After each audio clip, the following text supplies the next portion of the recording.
Hi, everybody. Welcome to Fantasy and Reality, a podcast where we talk about different genres, different things, different topics, and let our imagination kind of take over. I'm Shannon Malone-deBenedictis, the owner of Padlin Creative. I'm a documentary filmmaker, workshop facilitator, and body image coach. And my co-host. Hey, I'm Elara Dunn. I am a YA fantasy author and illustrator. So we're going to talk about embrace your power, self-esteem, and bullying. Now, embrace your power, that is care of my incredible, I don't know which side she's on, my incredible co-host, but let's talk about kind of self-esteem and bullying and let's get to kind of why it's important to us. So Laura, you kick it off. Okay. Uh, my entire book series was based around this idea of bullying and helping kids. The number of kids that are being bullied is I couldn't believe it. You grow up thinking it's just you because it's Hmm. so isolating. It's just an isolating thing.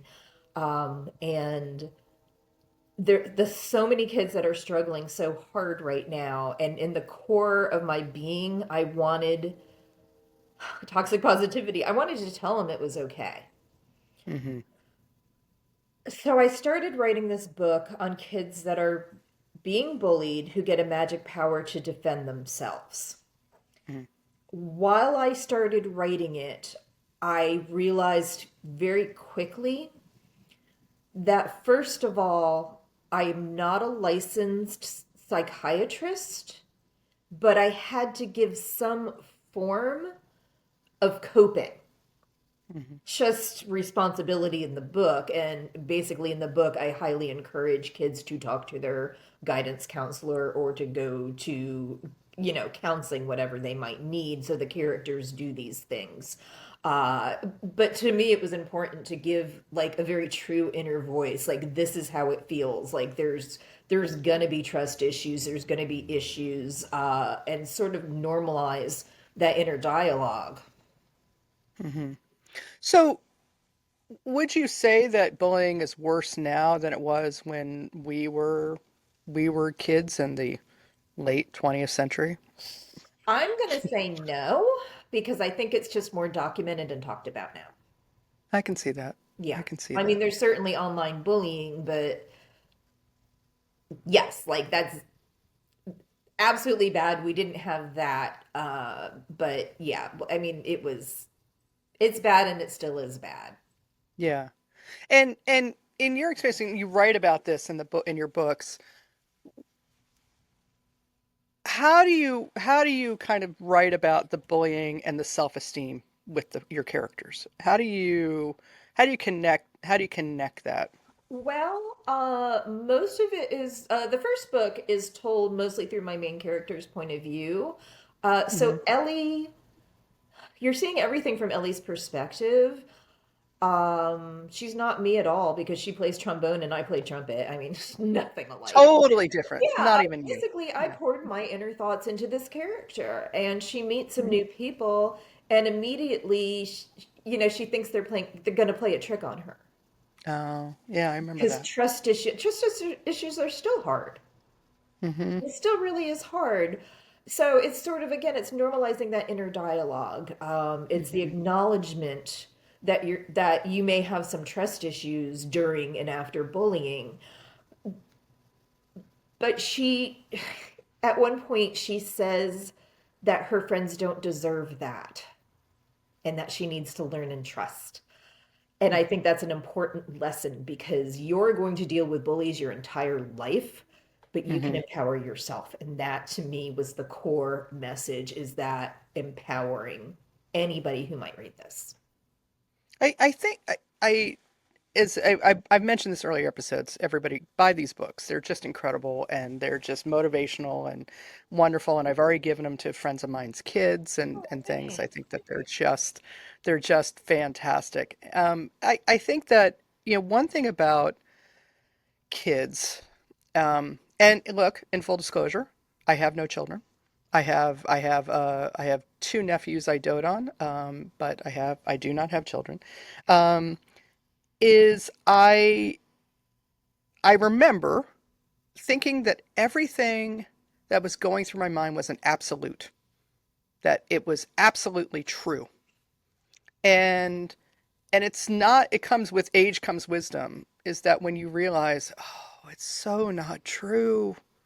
Everything's not that way. It's not that. And I think that when your brain as well as outside forces keep like feeding this kind of negative monster, it just eats away at your esteem. It eats away because Really I does. I think bullying. One thing I will say is I grew up with somebody. I grew up being bullied because I was fat, and I also grew up with the disadvantage because I was fat that people would assume I was the bully, not the other way around, and and also I was someone who didn't tolerate it. So if someone was bullying me, yeah, I threw a punch. I mean, I fully admit it. S- yeah. Goes right back down Uh, to misogyny, though. yeah, no, yeah, it does. It totally does. But I also realized that so much of that external was also just feeding an inner dialogue. Yeah. It was feeding this inner dialogue, and that's why I as I started speaking about my career and started speaking about my life, because being a television professional, winning two Emmys and things, and being the only plus size woman in the room, one of maybe three in the room, is I realized I wanted to talk about it, and so I got my body image coaching certification, and and and learned, that so much of this kind of self-esteem and bullying that we experience, that we also feeds our inner dialogue, is through cultural impositions, cultural kind of historical things like, the BMI was created by an insurance company, not medical doctors. The ideal thin waif idea was based around Anglo-Saxon white elite rich people in New England who said that we are the American standard and this is the healthiest type of way, and anything different from that is wrong, even though, culturally, genetically, it's not the case.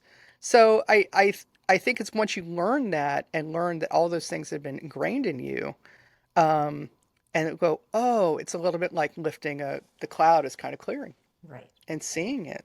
And you Yeah. touched upon a really crucial point for me. It's about the bullies, not about you.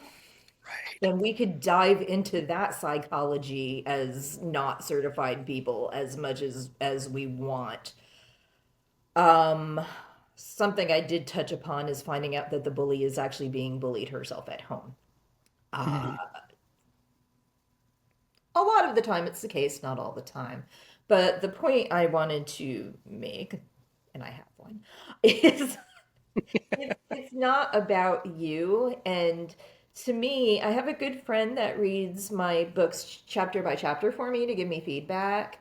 And one of her questions, she had not been bullied. And one of her questions was, why is the main character being bullied? And that's the hardest, that was the hardest thing for me. I'm Hmm. being bullied. I'm not XYZ. It must be my personality. I must be an awful person. Hmm. Because there was no really, it was just, you don't fit in. And so to me, I internalized that I just wasn't good enough. I was not deserving. And then some characters I mentioned, my main character thinks, she meets one of her friends and she's like, he's the kind of guy that probably always had a target on his back. So I think that there are reasons that the bullies give. And again, this is not your fault. If they say Yeah. you're not good enough because you're this or you're that, that is on them and you are worth something. So don't believe that.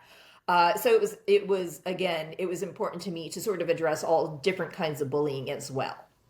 Hmm. No, it's not a monolith. It's not one Right. single thing. It is so many different things. And it's interesting you bring that up. It flashes back to an experience I had in junior high where there was a tiny slip of a girl, a teammate of mine, who just bullied me mercilessly. And finally, one day I said, "Why? Why are you bullying me?" And she said, "Because you're different and you don't care."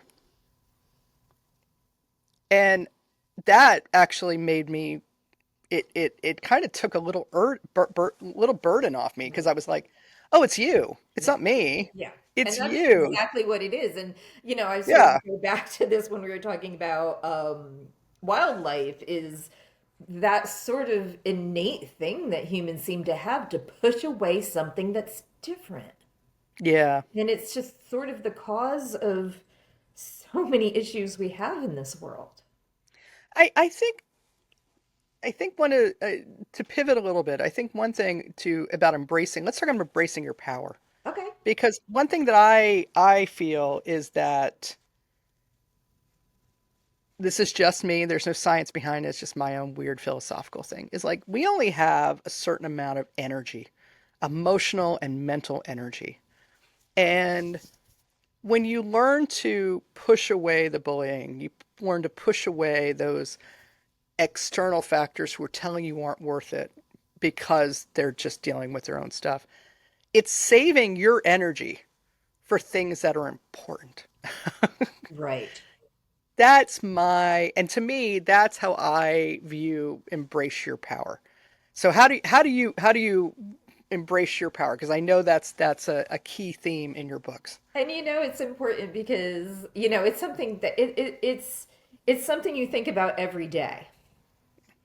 And I think it is, and it's hard to tell, especially like a teenager in a small town, this, or, probably a big town too, but that's where my perspective is coming from. Is that, again, you just have to try to elevate your own worth to Hmm. you. Realize it's about them and not you. But I also think this is easier said than done.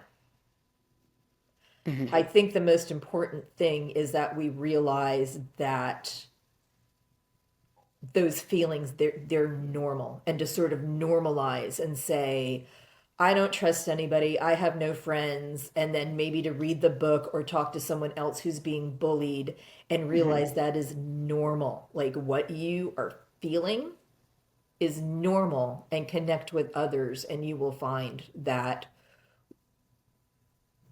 love in you. Hmm. Yeah. Yeah. Love it.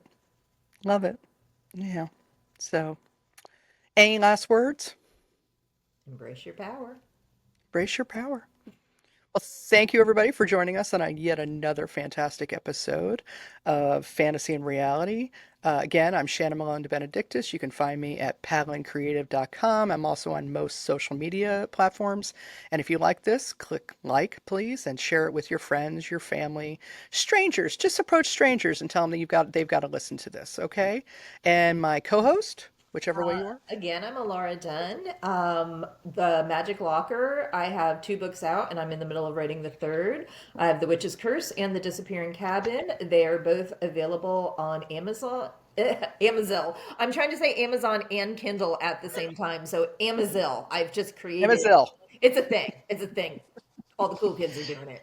It'll make it. Copyright Magic Locker. Nobody can take that, okay? She's got it. So yeah, and I can be found at themagiclocker.com.